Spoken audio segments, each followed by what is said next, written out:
Hi friends, it's Kerrie from Conversations at Kerrie's Korner. How are you on this Friday?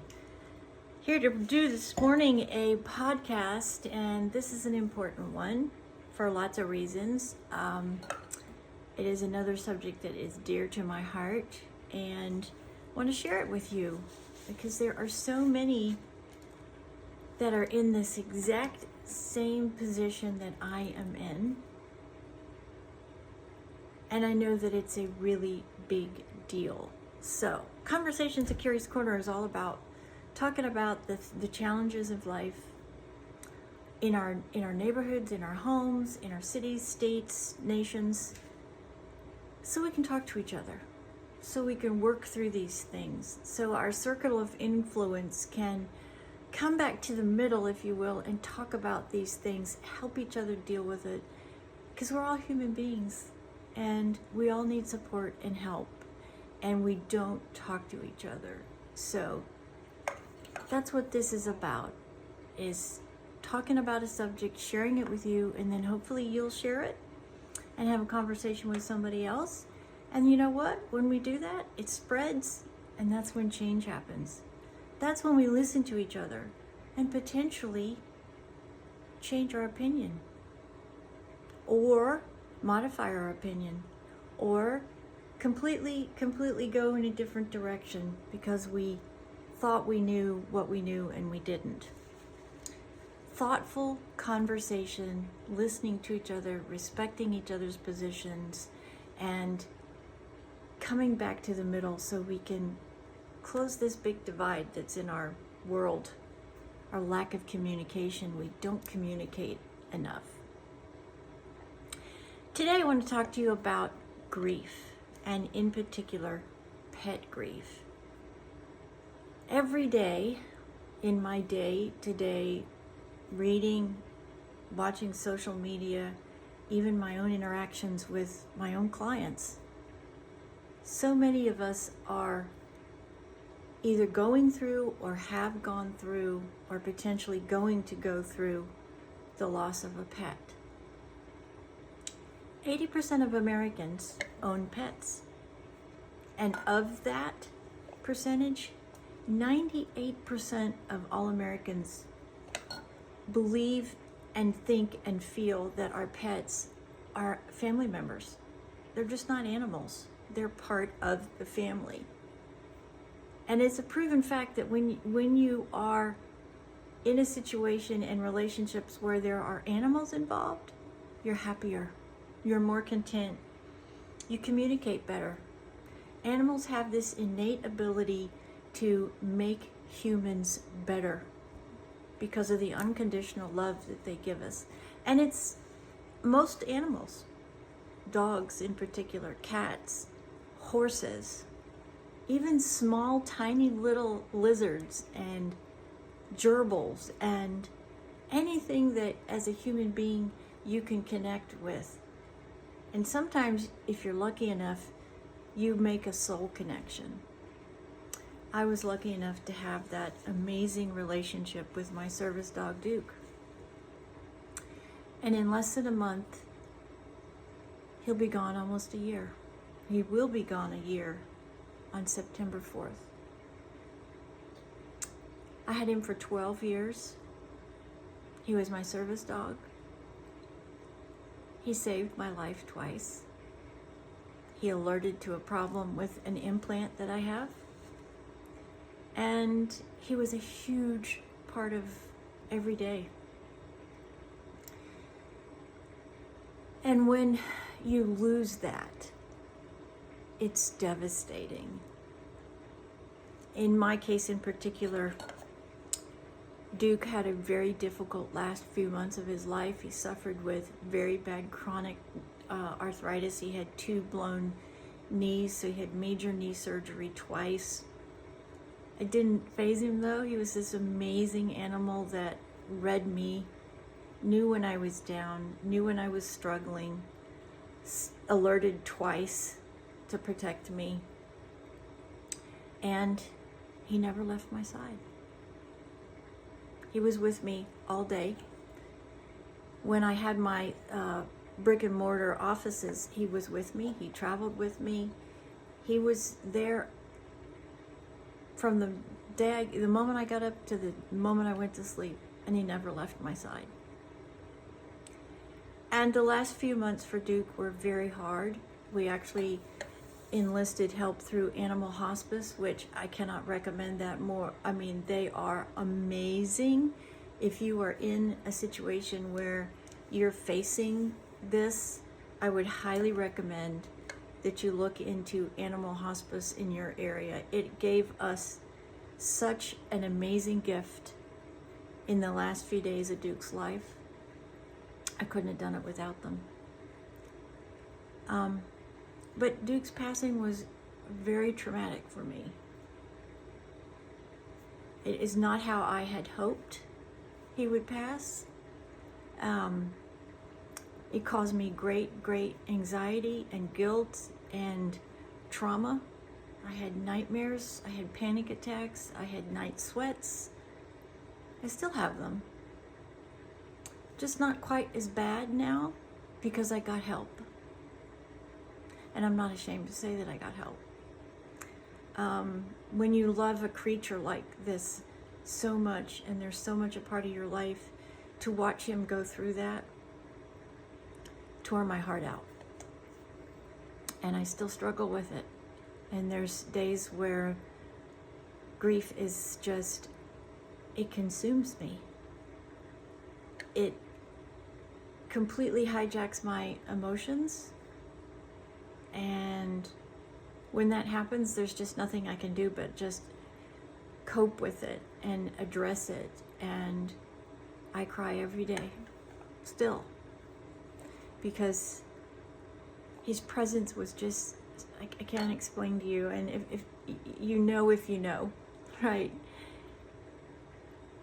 Every time I come in the back door and I don't hear that bellowing, huge bark, or feel him at my feet, or feel him at my back at night when I'm asleep, it's hard. It is just really a hard trauma to get over. And I think probably it was compounded for me because I lost my mom the year before. So I have two major people in my life that I'm grieving for, and it was almost back to back. And I think the combination, one on top of each other, just really was and is still today a challenge for me. And I was lucky enough to find this amazing program during my shoulder surgery recoveries that I took the time to invest in getting some help through that. And I also actually was with a counselor to get over the trauma of Duke's passing. Yeah, I don't want to go into details because I won't get through it. But so in his honor, because I have to take this thing that lingers, this crushing sadness and emptiness, and I got to turn it into something positive. I have to, for the sake of his legacy. He deserves it. I know he wants me to get my happiness back. And so it's a work in progress. And it's not an overnight fix.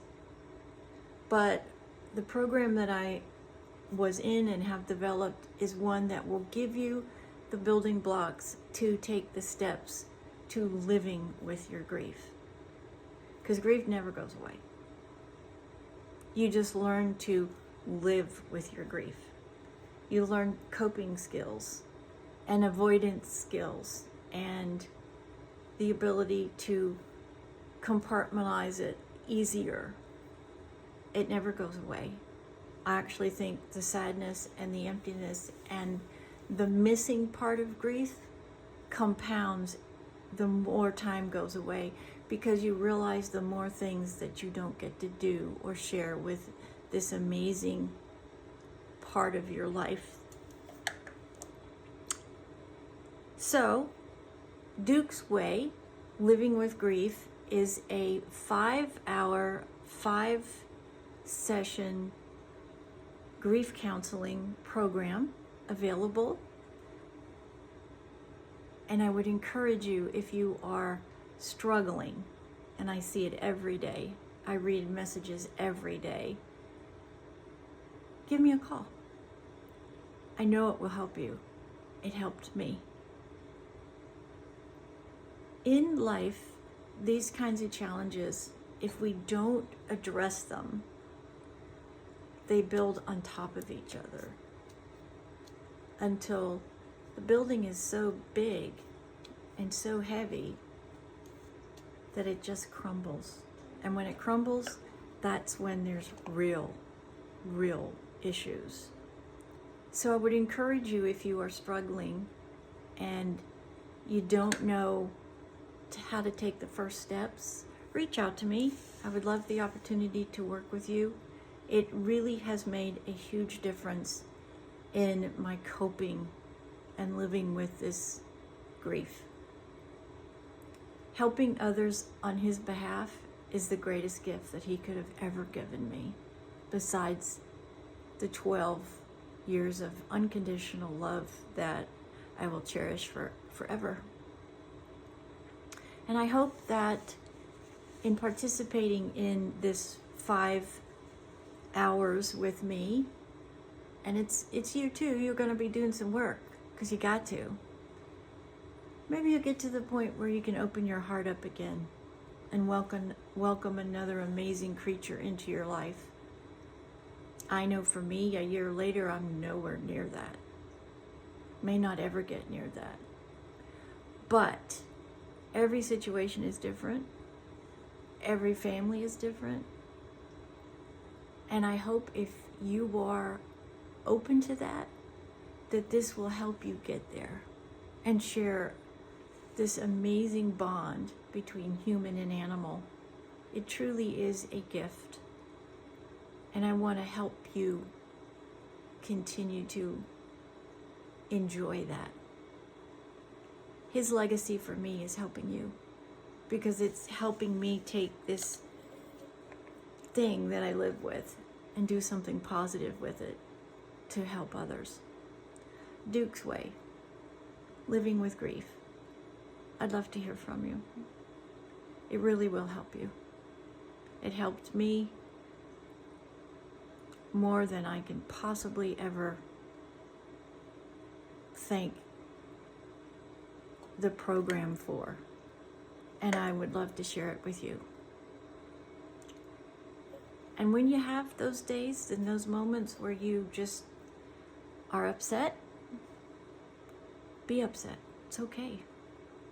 Grief is one of those things, you can't bottle it up. You got to cope with it. You got to deal with it. You have to process it, because that's how we get through it, how we learn to live with it. Because you will never get over, I will never get over losing my mother. And I will never get over losing my Duke. But I have to learn to live with the grief, manage the grief, and use it for something positive in helping others. They're amazing gifts from God. Whatever animal has attached to your soul, cherish it, because it truly is an amazing gift. So that's it for today. Conversations at Kerrie's Korner. I try to do 2 a week, and I'd love to hear from you. Is there a subject or an issue or a challenge or a problem that you want to bring to the table? Because I guarantee you, somebody else is having the same problem. We're human beings. We experience a lot of the same things, just in different versions of the challenges. The way we cope with them is to talk about them, to address them, and when necessary, get some additional help. It's okay. We all can't handle the world and the life and the challenges and the stresses and the day-to-day. Sometimes you just need a little bit of help. And humans crave that. That's what Conversation at Kerrie's Korner is all about. Helping us talk about our issues dealing with them, sharing them, getting feedback. We're like computers. We put it all in and it spits back out. And that's the great thing about talking to each other, is everyone has their own point of view and their own processing. And how I do it could help you. How you do it could help me. That's how we learn and evolve and grow as human beings. And if we talk to each other and we communicate calmly, rationally, with respect, there's nothing that we can't solve. I believe that in every fiber of my being. And that's what Conversation at Kerrie's Korner is about. Bringing those things to the table so we can talk about them. You can talk about them. Share them with your circle of influence, because you never know. Somewhere in that line, somebody may have the solution. And if we all talk about it, come back to the table with respect, and we listen, that's when change happens. True change. Hopefully that will help mend this terrible divide that we have in our land today, because it seems to get wider and wider. So we need to stop that. We need to come back to the table, start listening to each other, and start addressing the problems that we have, instead of just putting band-aids on them one after another, because that doesn't work. God bless you on this Friday. Hope you have a splendid Friday wherever you are. It's 5 o'clock somewhere. Not here yet, but soon. Hope you have a blessed weekend. Decompress, unwind. Let your body and your mind just check out. You got to do that in order to completely decompress and recharge. Go for a walk or a swim, or just sit down and have a quiet cup of coffee. Let your brain get rid of all these crazy stimuli that we deal with every single day. That's how we really do rest and recuperate. God bless you, and have a spectacular day, everyone. See you the next time at Conversations at Kerrie's Korner.